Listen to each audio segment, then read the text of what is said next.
pings out. Yeah, I can hear you. Turn yourself up a little bit. If you can. Oh, yeah. We could not hear you. Sorry. Yeah, I can't hear you now. Cannot hear you now. Sorry.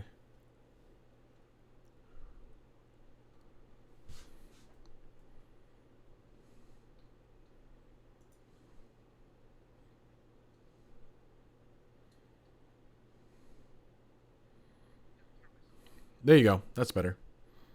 Can you hear him, Oz? Yes. Okay. Hello, Angry Mustache. How are...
When it comes to EVE Online, every player wants to know the most effective tactic available.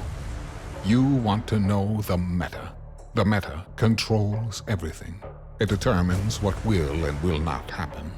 Knowing the meta will alter your views, make you question your reality.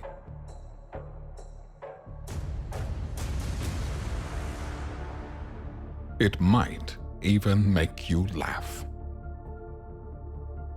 And now, you're part of it. You're watching The Meta Show.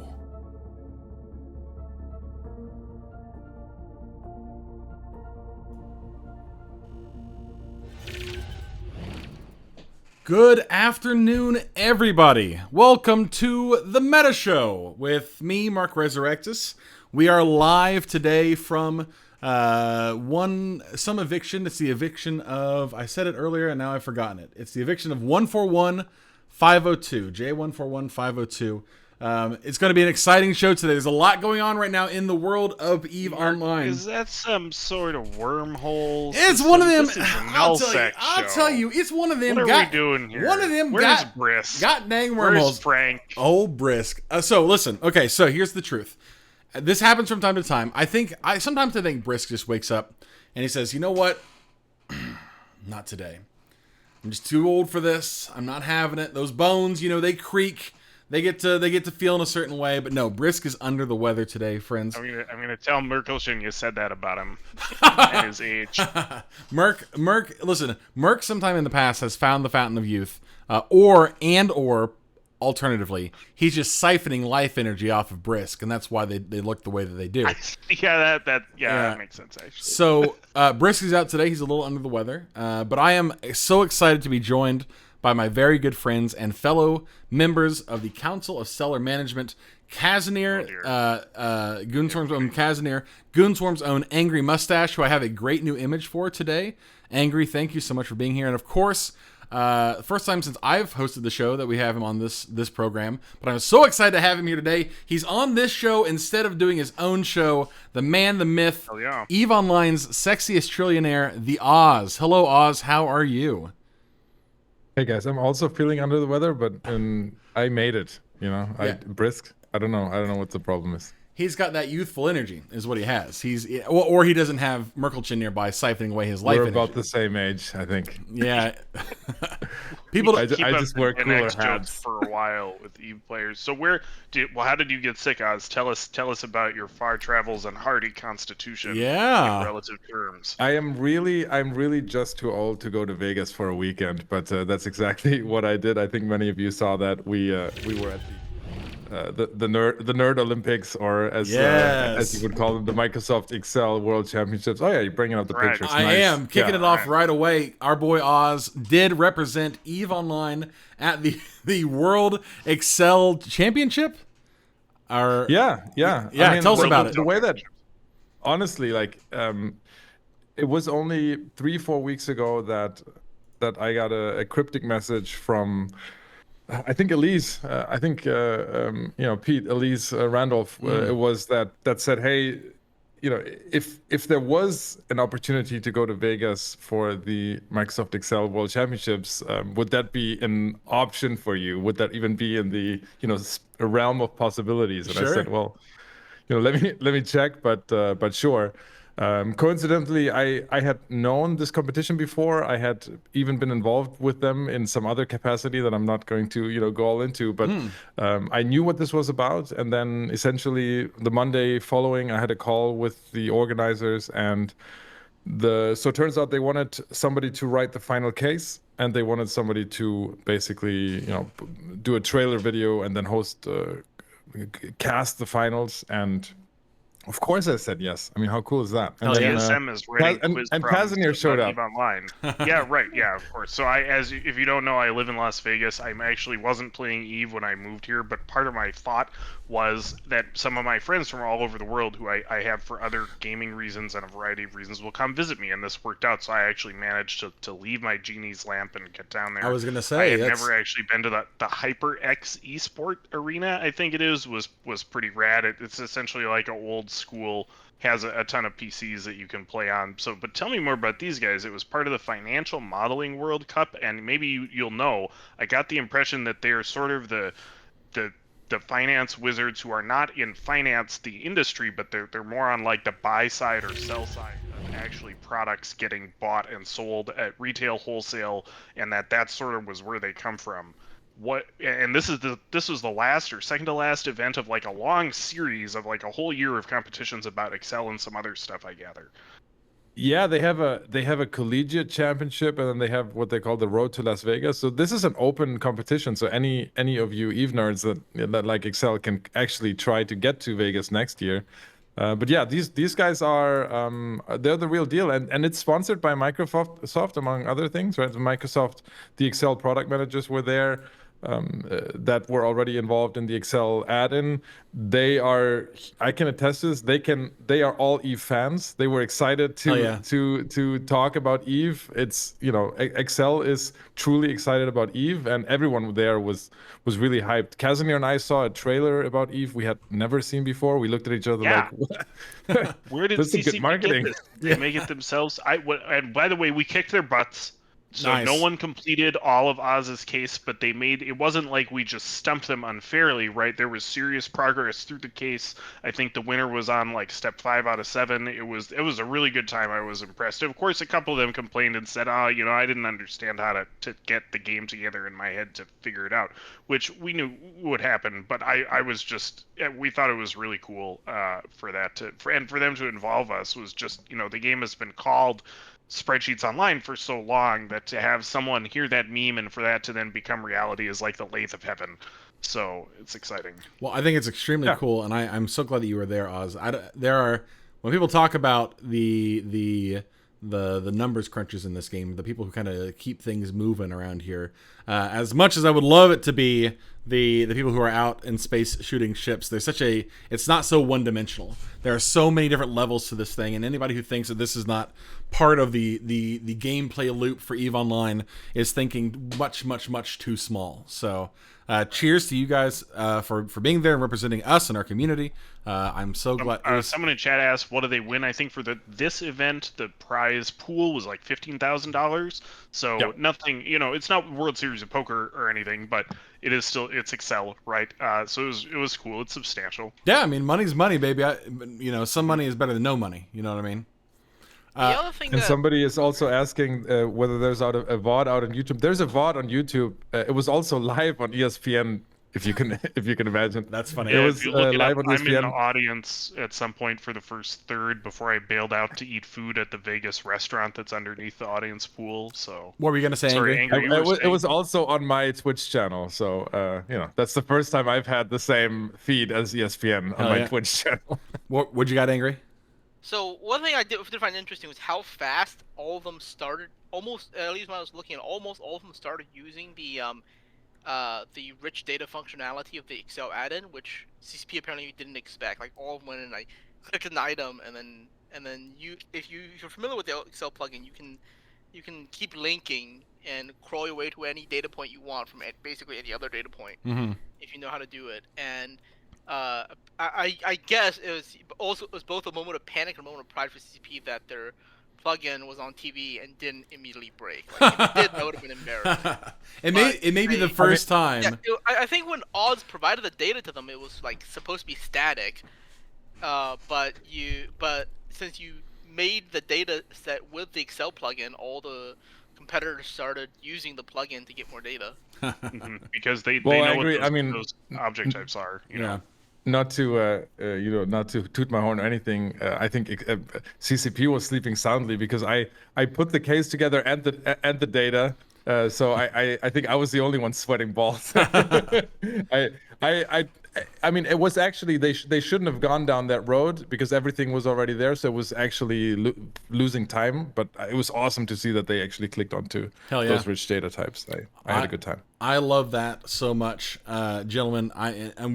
We'll have listen for this is such a cool thing that I think kind of encapsulates what is special about this game and special about this community. So we will have more about that in the future as clearly there has been some exposure this year specifically in no short amount because of you bringing that exposure to it. So I'm excited to hear about it going into the future. But unfortunately, we must move on. We have a lot going on today. So before we go too much forward, I do want to acknowledge we didn't do a show last weekend.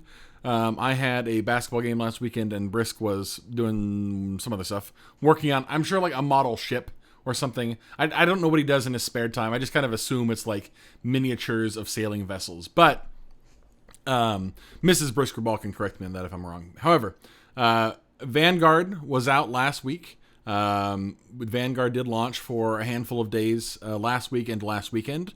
A lot of people played it. It was fine. I mean, I don't know. I don't know if you guys got into it too much. I played several matches throughout the week and then a lot on the weekend and had a good time. It's clearly pretty thin. I think everybody would agree it's pretty thin. But it's got decent bones. So somebody in chat said they killed Jin Tan. I love to hear that. Yeah. So yeah, I heard essentially only positive things, except the thin really boiled down to it only has one weapon so far, right, or something like this. So I didn't get a chance to log in, and I'm not into Tarkov at all. Yeah. I was honestly hoping for more like a TF2 clone, TBH. Don't you can throw fruit now, I suppose, right? Yeah. Or what have you, but I'm hyped to hear positive things from the people who did touch it, and especially if the gunplay feels good. The feel of the FPS is so hard to get right, and I've only heard positive stuff, which is a relief, even though I haven't been able to log in much. That's what it boiled down to for me as well. Going into it, knowing that it's in alpha, knowing that it's, there's still a lot. I mean, we didn't see too much more last weekend than we saw at FanFest, right? It was more or less the same kind of gameplay loop and whatever. However, I will say the more exciting part about it for me was not even the you could have different different quests, different missions that you would have to accomplish before you could you get a certain number of points afterwards, and then you extract at the end. That's all fine, whatever. The best missions were always the ones that were just like, hey, kill 20 dudes, and then you had to go around killing people, which sounds really dark to say, but that was the part of it that was the most engaging for myself and a lot of people who I played with, because the gunplay was not too bad. Still needs a little bit of work, but not too bad. Good job, Vanguard team. You didn't fuck it up too badly, so we appreciate that. But we must move on. So we're going to go to a browser screen again, because right now in Fliet, in the war zone, a big brawl is happening. This is an organized brawl between the different factions. The Minmatar Militia is there. You can see them over here in Minmatar Fleet Alliance. The Galente Militia is there. This is Sedition and their friends as well. I know that Caldari Militia is there too, somewhere down in here somewhere. Then, of course, Snuffed Out showed up, because Snuffed Out always shows up. They brought a substantial Nightmare fleet, and it looks like Horde has shown up as well in Stabber. So this is a whole big thing they're doing today. A lot of stuff. We got Capstein. We got all of the different militias brought faction battleships of their own, their own race, I guess, which is super cool. Sedition brought Mega Navies, and Usher Khan and Minotaur Fleet brought Typhoon Fleets, which are all really cool. Fed a lot of Typhoon Fleets, but that's kind of how that goes. So it looks like somebody's going to. Yeah, it looks like they're having a great time. I'm excited for them. This is organized by the leadership of all the different faction warfare groups, and I think it's super cool that they are putting in that effort to keep the community engaged and doing a good job. So this is an ongoing fight, by the way. Every time I update this BR, more and more stuff pops up on it, so that's pretty cool. But yeah, we'll keep posted there as well. Also, before we get too deep into this, two more things I want to talk about. First is an eviction-ish is happening currently in a C6. It's actually where we are right now in the background of this this stream currently. Our friends from Hole Control. I'm sure if there's a wormhole group that you've heard of, it's probably Hole Control is probably one of them. Hole Control infilled to evict a C6 farm, one of those very valuable C6 farms from our friends in the Wolves Amongst Strangers Alliance. That is an ongoing conflict as well. I'm there right now, doing all kinds of fun things. There's a lot of people there who aren't from Wolves Amongst Strangers. Oh yeah, I observe without judgment. Yeah, no, Do you have any comment? Yeah, so often how these things happen, especially when C6 evictions occur, anytime there is the opportunity for content that is not too hard to get to, and everybody is like, oh, we have to be there. because these kind of occasions where there are two big fleets in a wormhole, they're so few and far between that people try not to miss them if they can. And this is this is no exception, because C6 wormholes, if you're not familiar, they're a little under 200 C6 wormholes. Right, only about a fifth, I think, maybe of what all the other classes have. Correct. Or a little less. So they are significantly easier to roll into if you are rolling C6s than C5s or anything else. So every hole that you roll has a little over a 0.5% chance to get into a C6. Now, granted, it resets every time because every hole is a random roll, but right, yeah, but it's doable with the right amount of let's say neurodivergence. Yes. Neurodivergence. When we rolled the first day to get in, it took us it took a while because the first time they got in, I was not there. I ended up going to bed, and they got in U.S. time zone. Yesterday when we were rolling, we got in after 4 holes. So it's a luck of the draw, and every time that happens, everybody tries to pile in. I can tell you right now that the numbers on this here, this is, of course, obviously this happened last night when our first group rolled in, and also Laserhawks showed up. Like I said, a lot of different groups will show up to this thing. They'll pick sides. They'll do their whole deal.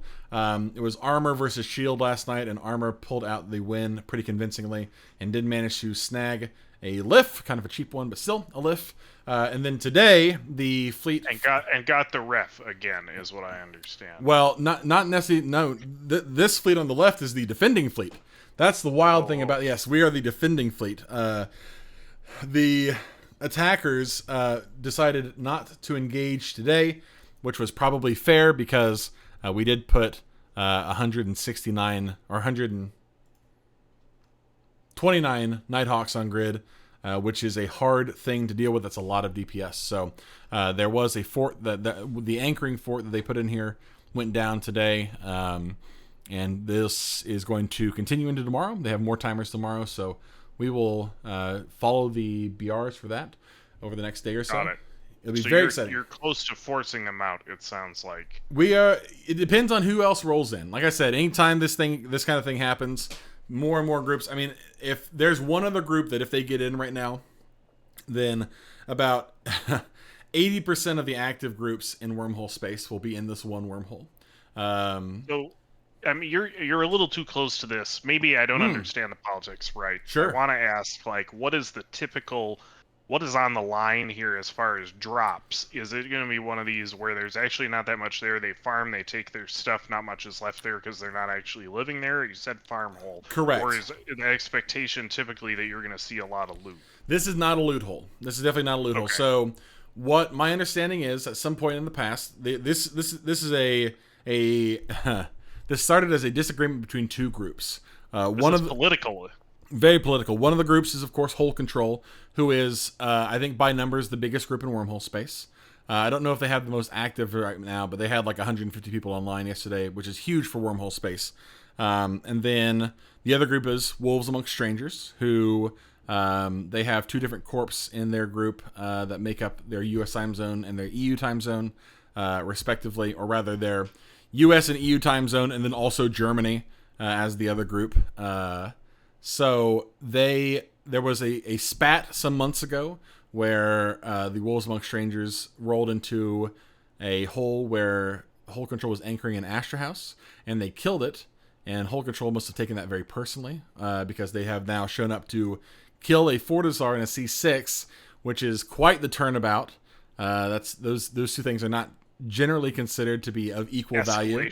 But, listen, sometimes you just roll them bones, you know what I mean? You just see what you can do. So they have Hole Control infilled a huge fleet, and we got the call the day before we moved in from our friends in Wolves Amongst Strangers. And again, very few of these groups hold any kind of enmity with each other. Very much this is just a case of who gets in touch with who wants to, you try and make it who wants to put their fleet of how big on the line and try and get into the hole for a chance. Correct. But with no chance at loot, I thought it was interesting that so many people are showing up. It'll be interesting. It is because they want the fight. Because the opportunity for 2 groups or 2 fleets of equal-ish sizes to engage each other at that scale in wormhole space never happens. Just straight up does the opportunity rarely ever presents itself. So when stuff like this does happen, people just come out of the woodwork. And we've seen that today as well. So many small groups were asking, hey, can we get in? We want to be involved in this because... And yeah, and there are caps in here as well. There's no secret. They have caps. Our side has caps. They have a huge armor fleet. If they decide to undock it tomorrow, they'll have a huge armor fleet. And we also have a considerably sized Nighthawk fleet. That's going to be a hard one to get through. But either way, this is not an op where you're expecting to come out of it with any money. This is fully an op where you're expecting to come out of it, or you're hoping to come out of it with kill mails, and not just structure kill mails. Though grudge match. Exactly. Grudge match. So that's a lot of fun. We have one more thing to talk about before we get into the meat and potatoes of today, and that is that EVE Uni, their wormhole campus, is getting evicted. This post was posted on the Reddit earlier today. It has since been deleted, but thank you to the folks at the Wayback Machine who put this together. EVE Uni is alleging some amount of subterfuge, some amount of corporate espionage, some amount of treachery and rat fuckery, as it were. Whether or not those claims can be, can be verified is hard to say, I think. There have been some comments by some of the attackers, including my very good friend and former Hard Knocks man, Laura Seiko, who is on the attacking side, along with some former members of the EVE Uni directorship and other people who have helped out with EVE Uni in the past. They are alleging that this all happened because EVE Uni's directorship, current directorship, has been, let's say, perhaps irresponsible with their members' well-being. They've been irresponsible. I mean, there's a whole bunch of stuff. This is all still up there if you can find it. But the long and short of it is, let's see. It's unresolved management. Yes. That's exactly what it is. The organizers on the attacking side are former Wormhole campus management who put a lot of effort to try and improve operations in home defense. The espionage that occurred is that they know how garbage your home defense is because they spent months getting all of the advice ignored by EVE Uni's directorship, or EVE Uni directorship's impenetrable ego and superiority complex. Regardless of whether or not this is true, I can't say. I don't know too much about this. I generally side. It's really, it's written so that you really want to believe him at first drop and not think about what the other side of the story is. I agree. But yeah, I do like this post as well because it does go on then to tell us that Toyota offers a diverse range of vehicles from compact cars to SUVs and trucks, and this variety allows consumers to choose a model that suits their lifestyle and preferences. This group that is doing the eviction has in the past claimed sponsorship from a variety of different large brands, and this one appears to be sponsored by Toyotathon. So it is that time of the year. Go out and buy yourself a Toyota. But we are moving on. So we're going to move past these pictures of Oz into the MER. This is why we're here today, boys. This is why you guys are here, and it's not just me doing this, because these charts, these numbers, they mean nothing to me. Angry, I want you to start because you've been quiet. What are you seeing this month? How are we trending right now? So the main trend about this MER is line goes up, and it goes up in a variety of places. So you can very much see there's some line going up here in the first one showing production and destruction. Mm-hmm. And that's actually not. Yeah, your stream quality, is it just me or is it a bit blurry? Let me turn up the quality on my stream. I was gonna say you could look at the if you look at Ninja 2, you might be able to see a little bit better. But I'm not positive about that. There we go. That's better. Yeah, there you go. So I think this is the first time since the start of Scarcity where we had anything similar in production numbers, and I guess that's largely driven by new ships to build. Mm-hmm. So through the years from here, so this is the first one where we have both more destruction, more mining, and more production. You tell me where to go, baby. I'll just keep scrolling. If you keep going down a little, there's another line showing. Let's see here. Keep going. these are all pretty much the same. Right. These are production, destruction, Oh, this is all mighty standard. numbers. And there's another one once we get to Isk's faucets. Here we go. Not this one. This one. Yes. Oh, actually, the one after that. Here we go. There's another one. A line goes up where you see that there. No, you passed it. Oh, I was gonna say this is the one I was. Yeah. Okay.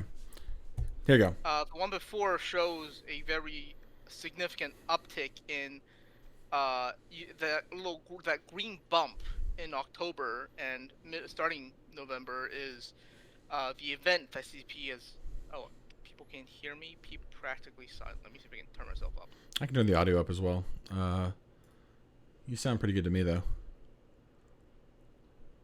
While you do that, maybe I can throw in some things. So Please.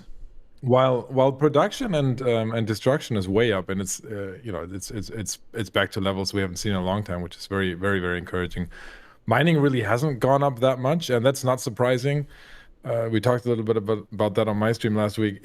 We have a lot of content coming right now that is not mining. We have an expansion that isn't really focused on mining. We've had events that, now the winter event is a little bit of mining, but the Halloween event wasn't. So I think that's part of the issue why we're seeing rising prices right now, and a lot of the goods and chips and modules that are in high demand for the content that is out there right now. And so that's something that, certainly a good time to go out and mine. Sure. Certainly a good time to regenerate some of those resources, because those that are sitting on stockpiles right now are definitely happy all the way to the bank. I was going to ask. I have another theory about that, which I'll go ahead, please. Once we get later into Please. it. Well, once we get to the slides about it. So, I do want to before we go too much further, I do want to address the let's call it teal blue elephant in the room, because the line for sleeper components has gone up. Not really. It's not higher than it was before. You see, it's actually lower than January of 2023. That is encouraging to me. So many of the things that we've been pushing towards for over the last couple of months have been specifically to try and curb that number.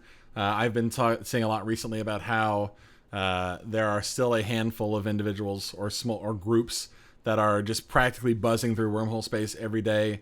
A lot of times in very, very late U.S. time zone / into early AUTZ, to just absolutely chew through blue loot right now. But seeing the line come up a little bit made me a little bit nervous. But the fact that it's both trending up, and it's already at a point where it's higher than almost any point except January. It's still much higher than any point before the Marauder changes, right? If you have to look back, I think, to March of 22 for those Marauder changes, that's that incline.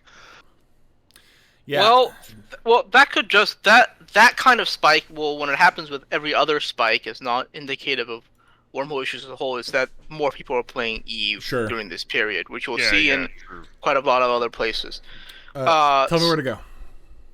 So next one is sinks and faucets, and I have a slightly different version of this one. So the issue I have with this one is that because of the way that CCP is showing the sinks and faucets data is missing a couple So this one, this is the one. Gotcha. Previous one. Oh, okay. This one here. The one with shaded in stuff over. Oh yeah. This one here.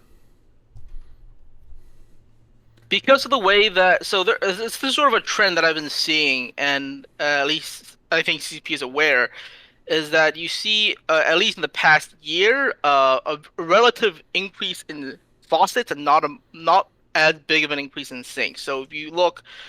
So the reason I made this one is that there's a pretty big new faucet source that flies under the radar, which is Homefront sites that are all in HiSec, and they're supposed to be like tutorials or new player events. Well, they're not being used as such because if you look at you don't see Homefront sites on the MER because it's being split into 4 categories, one for each of the 4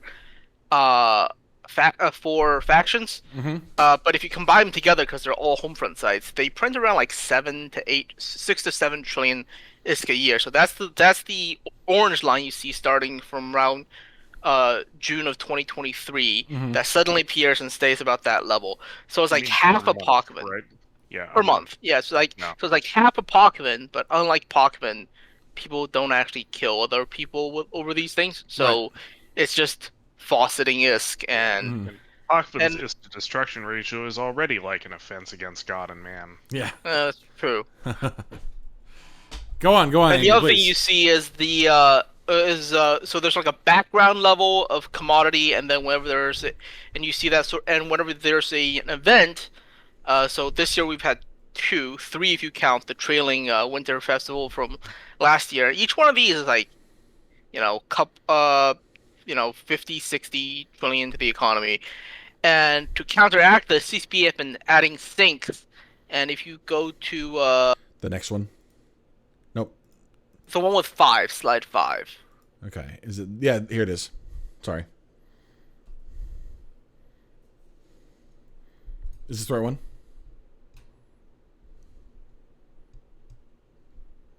Angry? Oh, I hate Discord push to talk. I clicked off onto Chrome and it stopped. No, you're fine. You're fine. Go ahead. Doing the thing. So, so this one is showing the biggest sinks, and besides the spike, in after November, that if you see that's LPM markets, that's people cashing in on the new LP store, probably by printing LP through killing their own stuff at this stage when it's this early in. But you see one index that has been rising, which is industry fees at the bottom. It's still not the largest, but it's grown as a proportion more than the other industry fees. More than the other sinks. And this is where I had my theory of why prices are creeping up, is because this industry ISK sink is felt by every single producer, or everyone who does industry. So, at least if you're doing industry in like an average index system, depending on what you make, this sink is taking up anywhere from like 5 to 20% of the sticker price of the item. So I think if you look at the MPI later down the MER, that really hasn't moved. So I don't think it's prices going up because of minerals. It's a combination of prices going up. Yeah. So if you go around, but there's one about the mineral price index. So Here it that is. one, so it's high, but it hasn't really changed that much since The beginning of the year. Yeah. So I actually think like prices on the market creeping up is because this is the equivalent of the Fed increasing interest rates. No, Oz doesn't agree. Okay. What do you think, Oz?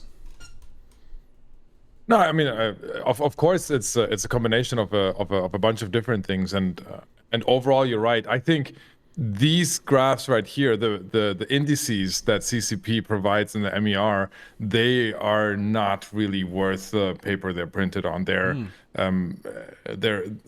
tend to be rather misleading. And when I say price increases, I was referring mainly to the specific modules and ships that were in very high demand for the events and the content that was going on. So I think the stuff that is directly impacting the people running the sites, that are the people reshipping in faction warfare. We just saw ship prices increase and spike a lot over the last few months. In the long run, I think you're absolutely right. I think in the long run, the side costs of industry is definitely going to have a lasting impact. And mineral prices, in the sense that I'm talking about, that's only going to be temporary, because minerals go high enough, people are going to start mining again. It's just right now. Are you talking about like exploration frigates and like Endurance Prospect or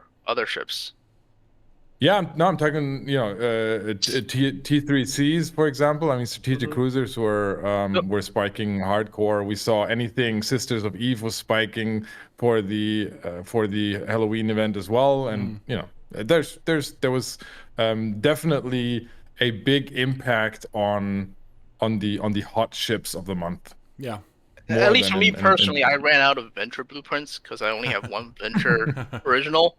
So I guess if I had that issue, I can't be the only ship producer who had that issue. So I guess Like, the next big No, question. and I mean, gas was also. I mean, we had new ships. I mean, new ships coming in the Havoc expansion, and of course, we had a huge gas spike that was triggered at least in large part by people building and flying and trading the new ships. I mean, those should have come down in price much quicker. They should have approached like 500, 600 million quicker than they actually did. They hovered around 900 million for forever because gas was just so expensive, which is not. Well, and that, It's not I bad. mean, It's just the supply side bottleneck is certainly much stronger on something like Mycoceros and low-sec gas or on Isogen. I just did a quick eyeballing of how much Marauder prices have gone up since June at Viridian when they made all these changes, and it's about 20%. Really? Which I did not, that's not unexpected to me actually, but I think what you're going to see if you look at the raws is that, of course, has Tritanium or Pyrite gone up anywhere near 20%? No, they're still at like 4 and 10. I'm going to guess, and I actually haven't checked, but I'm going to guess that was the same exact price as it was in June. Yeah. And that all of the value of the increases is flowing exactly like I said to the Myco, possibly to Isogen, although actually I think Ethereum is doing a decent job of combating that. There's always enough Ethereum on sale lately that it undermines the price of Isogen on the market, which is shocking, but it's true. That's been going on for 6-8 months now. So, but yeah, it's I think Angry is right that this is having some effect because people complained that like, oh, the prices for T2 are not high enough. I'm eating all of this new cost because people were selling out existing stock, but that has changed. Things are like slowly increasing now over time. It's interesting. I did want to. Since I'm not often here on the show, I'll just give you some some KPIs that you can use to look at this. I mean, we're looking at moon materials are 13% above 52-week average right now. Salvage material are 40% over 52-week average. Ancient salvage, so the stuff that goes into T3Cs, that's 50% over 52-week average, and gas is 35%. So, I mean, in terms of compared to where are we now to where we on year on average, it's high mineral prices, or it's high raw material prices. Right? That's so interesting about the T3C thing with the ancient salvage, because to me, I thought I would have assumed you'd see a lot more pressure on the price of the underlying hybrid polymers because now capitals are so engaged with that market too. So that's interesting. Capitals use very little of it. It's like it's less than like 5% of the bomb in I'm actually glad wormhole gas. I'm actually glad you brought up capitals because the next question is always going to be for the layman. Speaking as one of them myself, have we seen any kind of improvement on the price of capitals over the last, let's say, I don't know, 9 weeks or so? Because the question always comes up as I know the answer to this. This is a leading question. There was a lot of talk during FanFest about how so many different people at CCP were talking about, oh yes, we're going to try and bring the price of capitals down. We want to see more capitals out in space. We want to see more dreads. We want to see more supers. We want to see more insert capital here. And my question is for you guys who know, has that happened? Are we seeing those prices come down at all since FanFest? No. They haven't changed anything about it, so why would prices come down? Yeah, that's a really good point, Angry. What do you think needs to happen at this point?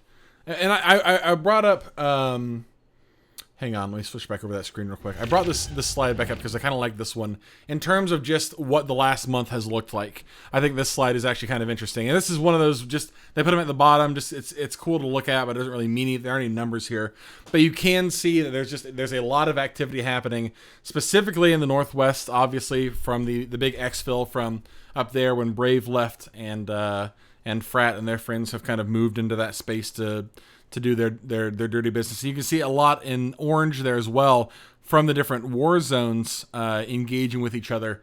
I know that there have been several large capital brawls this year that have had people reaching deeper into their pockets to try and pull either money or resources to try and restock a lot of those capital fleets. And I guess my question for you guys is, in terms of what would create a healthy environment to see more dreads on grid, or more supers on grid, or more whatever, what do you see? Not talking about mechanics, because mechanics are there's a whole different ball game there about what the actual place for supers, titans, carriers are in that ecosystem. Just in terms of how to create an environment where people are able to afford capitals, where people are able to field capitals, and people are able to replace capitals, what do you think they need to do on CCP's side to make this happen? Don't all talk at once. No small. I'll let the null guys talk first about this. Tell me, Kaz, what you got? I mean, this is a hard one, right? They've left the tourniquet on so long, and once the tourniquet has been on a long time, sometimes you don't know what to do. And of course, we don't want to amputate super capitals. I think everyone has come around to them being an important part of the game.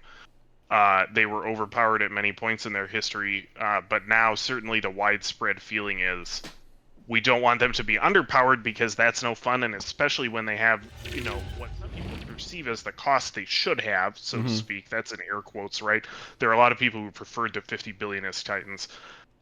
It's not appropriate for them to be underpowered the way they are. So I think what I have told them, at least, is now that the tourniquet has been left on a long time, these high prices are pretty set. I would rather see them keep those prices basically where they are and juice the income of nullsec specifically, so that it's more competitive with some of the new content that we have in lowsec with wormholes and their blue loot. And this is stuff we used to have, even though it was weird and bad with super carrier ratting and boson ratting and stuff.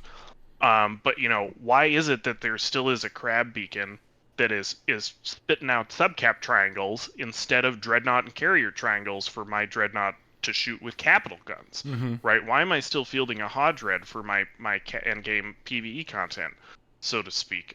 So I think that's one big thing, is there's an avenue for them to support the new prices by juicing the people who want to buy them again. Sure. I also think one thing that has happened, sort of like I mentioned, is some of the prices on these raws have come down slightly. Like Isogen, for example, sort of has been on a downward cruise for about 6 months. But it's not enough with all these other bottlenecks in the picture, like the Micro-Saracen gas, which is also in all of the pirate ships. There's no way out of the bottleneck jam for the prices to ever have any flexibility. They're pinned up there by demand. And the fact that people see that they'll go up almost no matter what, and there's nothing they can do to mess with it or to get over the hump, right? There's so many different things that you can't be good at any one specific thing and make a dent at all, which... Yeah. Part of that may be intentional, but that's a part of people's analysis of what is the situation where I will take a grip of super capitals and drop them on a dread fight like we saw a few months ago, where there's hundreds and hundreds of capitals on the field on either side. You can make a big difference with a grip of super capitals potentially, except they're historically weak and they're historically expensive. That's why I call it the tourniquet. It all hangs together to bind people's choices. If CCP were to change things such that the bottlenecks are removed, so that, for example, the drops in super caps and in caps are not as much of a challenge to acquire because they only come from certain expo sites, and if they were to change it so, for example, Isogen is in high sec again instead of just being in these rare sites, so that people had less regulatory uncertainty about what's going to happen if I do lose 20 super carriers. Even if that's very expensive, but I have more confidence that I will be able to replace them and not just get stuck. That's where we need to go. I think it's going to take forever to get there, probably still, which is very frustrating. But that's essentially what I've been telling them they should try and achieve. Do I have any details or promises? Absolutely not. Yeah, I know. Angry, what's your analysis on this? Check your push duck. Indeed. So, I'll say I don't agree with making them more powerful so they fit the 50B thing, because the vast majority of people did not pay. I wouldn't say the vast majority, but I would say a large majority of people who have Supers and Titan did not pay 50 and 200 for them. They paid maybe not quite under 10 and 50 billion for Super and Titan, but I wouldn't be comfortable with handing free equity to people like that, although CP does it a bunch, like with Isogen or with guidance systems or stuff like that. besides what Cad said about removing the bottlenecks, I would say that it's fine having bottlenecks. It's not fine having unresolvable bottlenecks because I remember because we actually brought this up in a meeting once, which is that years and years ago when there was an unresolvable bottleneck in a certain material, which is technetium. Kazanir will remember, CP added a workaround to it where you can exchange other things at a not a favorable rate, but you can get around the bottleneck by doing other things, which is you can get around the technetium bottleneck by using a system called alchemy, which few people know because it hasn't been needed. Like alchemy hasn't been a good use of your slots in forever. It has to be really out of whack for it to be worth it, right? But that's technetium was the second time, right? They did alchemy for R64s in 2009 or something like that. Yeah, so but, the fact that they had this is the recurring problem with EVE, which that they had these lessons they learned, and then the devs who made them left, and the new devs make the same, implement the problems without the lessons learned by other devs. By that, there's no way around drops, and you just have to go do more things, even though like they don't drop that often, and the fact that exploration itself, unless there's an event, has a very limited throughput. Like 1 or 2 good explorers can wipe out a region, and then there's nothing you can do. Sure. Yeah. My case basically in sort of in response to what Angry said is that yes, it's very annoying that there are a lot of 40 billion Titan buyers who are getting a promotion. But my case is essentially they've already gotten that promotion, they've had the advantages of it, and their groups have had the collective advantages of that now for multiple years. The influence of these changes goes all the way back to the war, but now we have people who are engaged with the new process and are building them in spite of how awful it is. Some in many cases have been for a year and a half ever since Siege Green dropped. Yeah. You know, there have been people who've been building, in particular, the pirate supers still. And I feel like the only righteous path, I guess, is for them to reward those people and not undermine them by cutting the price by half. Sure. Right? I also feel like that's the only way you get all the people who did pay their 40 or 50 billion out on the field so that maybe they're going to get shot someday. And the alternative is that the leg just rots, you know, and I'd rather see that not happen. So, and, you know, so that's where I'm at. I think there is a path forward at the current prices, even though it's very annoying. Cool. I think I think it's really an isogen thing, and Kaz mentioned that. But you know, if you look at the structure of the blueprints for most capitals, you look at the cost of the mineral inputs, and they're all kind of similar. You know, you look at let's get into this. I'm looking at one right now. It's like 2 to 4 billion of each basic mineral. Then you have isogen over 10 billion. It's clear that it's just the isogen price that is out of whack. And CCP knows this. I've talked to them, you know, many times. We have talked to them many times, even on camera. So this is not even NDA. This is like they know, and they have last June, and I don't forget about. There was another time they've implemented measures. They're just very careful now in using those dials because they don't want to completely overdo it again, right? Because you don't want to open the floodgates again and have prices crash, and then you have the problem that Kazanir is talking about, that you're basically screwing people over that just paid 50 billion for their capital. So I think, yes, you're not going to slash prices in half. I think they have dropped, you know, so far this year, the capitals overall have dropped about 10%, but that's mostly because of freighter changes that we saw in June. We saw some blueprint changes, and the rest is going to be them dialing in isogen. It needs to, you know, I think isogen prices need to come down another 20-30%, if you ask me, and then we're fine.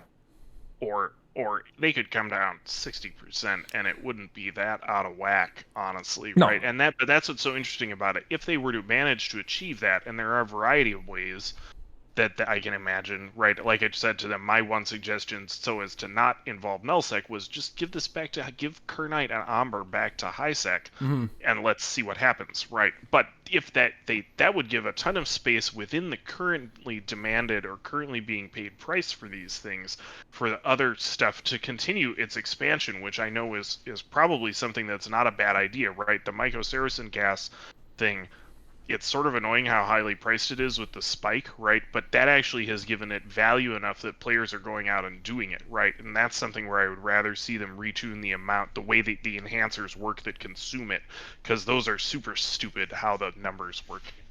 Golly, we could I agree spend another 100%. hour. I agree. One more thing though. I agree 100%, and because you see those fluctuations fix themselves because of market price. Isogen has been incredibly highly priced for so long, and you can see that nobody is breaking that bottleneck through any means, even though it would be really profitable to do so. And that's an indication that they need to make another change with Isogen. I mean, not to the point that it. I mean, the thing is that there's so many places in the game that just think of it as a low end, and it's in stuff as the highest, the rarest low end, and that's the amounts it's there for. And now it's just not findable in that type of quantity like it used to be. No one can do it, even though it's hypothetically there are multiple groups who could address it, but none of them mine in that type of volume like you see in high sec or in certain cases in null sec. So sure, you know. That's tough, but what makes me optimistic is if they would just crack that one thing, there's all that juice of the economy, all of that GDP, if you will, suddenly can flow to some other piece of the raws, which are all over. There's stuff that would inflate, and I think that could be healthy. Let me ask you this, Kaz, because the question is always going to be, and this is I feel like I know the answer to this question as well, but the question always becomes for when people talk about where that juice should go, and if we're talking about funneling things towards the capital ecosystem, the question becomes: is there the is there the will collectively among larger groups who drive a lot of these economic factors? Is there the will among those groups to, if the opportunity presents itself, to drop huge fleets of dreadnoughts on top of each other just to do it? Not necessarily. Yeah. I only ask because with the state of nullsec currently, there is the, let's call it the perception, whether or not that's a reality is a different matter, but the perception that there is a deadlock and there's not going to be a whole lot of back and forth movement across that space currently. Do you feel like if the nullsec capital ecosystem were to get juiced, within the next couple of months, then those groups would find reasons to use those caps against each other? Or would it just be another situation where all they're doing is filling coffers and replenishing stockpiles, or just continuing to fill current stockpiles? I mean, I think it's super complicated. Yeah. The way the map plays into this, and which spaces of value and how plays into this. I think the biggest change that they could make, and this came up more during the campaign, was I was telling them what you need is some space that is of sufficient value that it could bait a group of capital or super capital havers out of the big block to go conquer several regions on their own, and that would make financial sense to risk that. Those are mechanics that they don't have either, and I think that would be more interesting. But yeah, I think fixing ecosystemically, if people were more confident about replacement and didn't have a lot of this regulatory uncertainty about how much is Isogen going to cost in a month, and how much is Mycocericin going to cost in a month, and where the hell do I get all this wormhole gas to build 500 FTL interlinks, and all of this, that you would see people be more aggressive with them at a minimum. Sure. So there's a lot more that goes into that, and what is the point of nullsec and using capital fleets? But that is the game, right? A huge part of the game is that decision making of when is the huge capital fleet on the field, for what purpose, over what structure or system, when is it appropriate to escalate, when do you get tricked into escalation and take the wrong opportunity, and then suddenly they have the better hand, and then can you counter escalate by dropping supers, for example, or titans because you have them in range? Who else is in range that maybe you didn't think about that has a dread bomb? What cases make that the right choice to risk where you're actually going to achieve it? All of that stuff and the decisions people make about it, that is the end game of EVE Online, and it has been for almost 15 years. Sure. Ever since at least Dominion, when Abathur made all those changes and put super capitals in their long-standing metagame position. a little too powerful on the first try. So, and that's, I guess I won't comment more because how people make those decisions is very dynamic and there's a ton of different thought about that. But the point is that the current situation is just the most restrictive I've ever seen. And Angry will tell you I also ran off rambling during the CSM summit, I think during his presentation, yelling at them about exactly this, about how it's just unpleasantly restrictive to be in a situation where almost never is it the right choice to take that risk, unless you see a real opportunity for an easy, riskless victory. Angry, can you confirm about this rant that supposedly happened during the CSM summit? I'm a jackass. I can confirm. I can also confirm, like, I got physically impatient during the thing because, you know. It was. I only went on for about 2 minutes. In his defense, it was long, but not. In his defense, it was like 2 a.m., but that's fair. I do want to say, if I didn't know any better, Kaz, just to wrap this up, that almost sounds like you're saying that there should be some kind of system in place where space has, you know, almost an intrinsic value, some kind of like almost like a passive value. It could be argued. Yeah, I mean, this was the big thing during the campaign of me. I put a lot of effort into trying to explain to goons who historically there's been at least a faction that was not a fan of that because we saw that as something that our enemies would take advantage of. But it's actually critical to the map to have that along with active sort of crabbable income because you don't want any part of the conquerable map to be worthless, to just be a floodplain. And we've seen how awful the floodplains meta is, and that needs to be changed. So if they can really achieve that, I think it would be amazing. But it's not like you can just snap your fingers and do that. You have to figure out how. Sure. And so it's not something I can just have them, even if they were to listen to me and do whatever I wanted, I don't know if we could achieve it quickly. You know what I'm saying? I do. I want to hit one more thing real quick, and one more of Angry's slides, and I love this slide, Angry. It's my favorite one that you put together, and I ask about it all the time because specifically for my space. But whenever this comes up, the question always becomes, why are we talking so much about the economy? Nobody's actually getting out and fighting. And over the past year and a half or so, there may have been times where that was true. But I feel confident in saying that in the year of our Lord 2023, EVE Online is doing okay. Maybe not great, but doing okay. This is the destruction or the losses by space chart. I love this chart so much, and this chart, if nothing else, it shows a consistent upward trend, especially in October and November. I can't even imagine what December is going to look like. You left M2 off the chart, man. Listen, this is not going back that far. This starts in 2022. Yeah, you're 2 years off from M2. One year. I am just. If you look at this chart, the fact that we have nullsec losses that are the highest that they've been since the beginning of the year, and higher than at any point last year by far. Wormhole losses that have peaked over 14 trillion for the first time in 2 years. The faction warfare losses that have consistently stayed high, but have now in the last 2 months been as high as they were going back to the beginning of the Uprising expansion in November, December of last year.